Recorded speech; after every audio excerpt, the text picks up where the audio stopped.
दैनिक जागरण संपादकीय डिक्टेशन में आपका स्वागत है। डिक्टेशन 10 सेकेंड के बाद स्टार्ट होगा।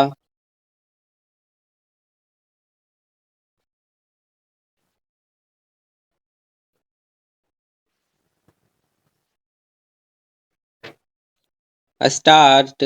साइबर धोखाधड़ी और विशेष रूप से डिजिटल अरेस्ट के जरिए लोगों का पैसा हड़प करने के मामले की सुनवाई करते हुए सुप्रीम कोर्ट ने जिस तरह सीबीआई बैंकों और रिजर्व बैंक के रवैये पर नाराजगी प्रकट की, उससे यही पता चलता है कि लोगों को ठगी से बचाने के लिए जो कुछ किया जाना चाहिए वह नहीं किया जा रहा है।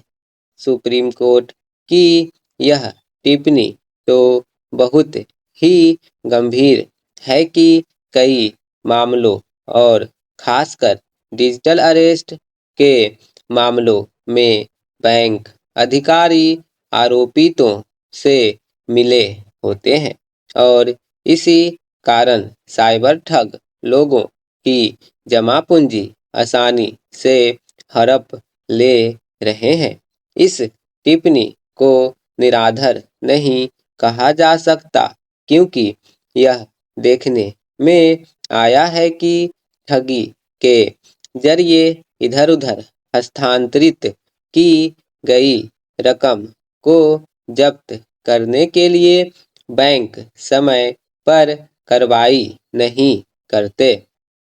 समझना कठिन है कि जिन खातों से रकम इधर-उधर की जाती है उनके खिलाफ बैंक तत्परता के साथ कार्रवाई क्यों नहीं करते।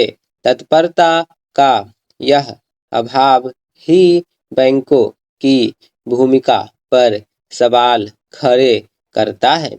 यदि बैंक कर्मचारी सतर्क रहे तो साइबर फ्रॉड के मामलों पर एक बड़ी हद तक लगाम लग सकती है।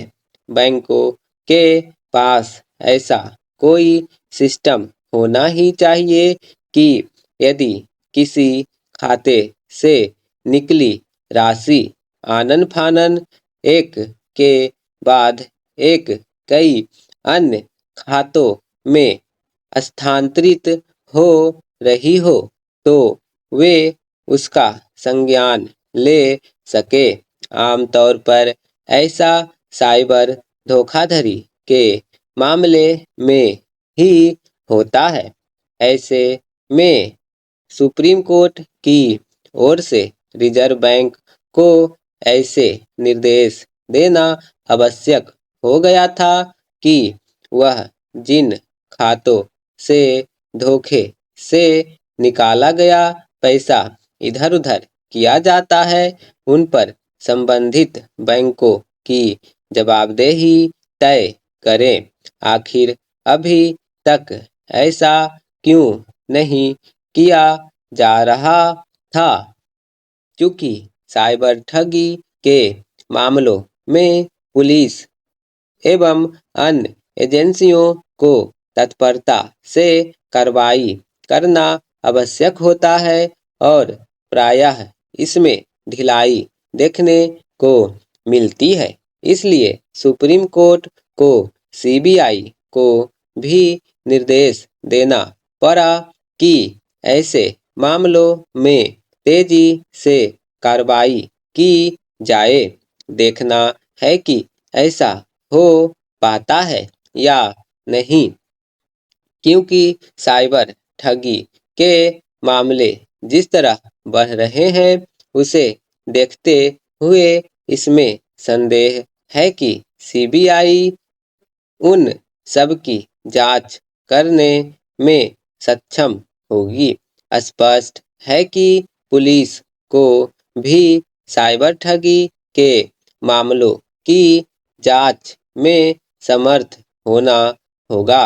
सुप्रीम कोर्ट ने साइबर ठगी रोकने के लिए गृह मंत्रालय रिजर्व बैंक और टेलीकॉम अथॉरिटी के बीच तालमेल बढ़ाने की आवश्यकता जताई और इस संदर्भ में स्टैंडर्ड ऑपरेटिंग प्रोसीजर पूरे देश में लागू करने के निर्देश दिए। अच्छा होता कि सरकार अब तक यह काम अपने स्तर पर ही कर लेती। वह इससे अनभिज्ञ नहीं हो सकती कि डिजिटल धोखाधड़ी से 54,000 करोड़ रुपये से अधिक की राशि हड़पी जा चुकी है। यह राशि कई छोटे राज्यों के बजट से भी अधिक है।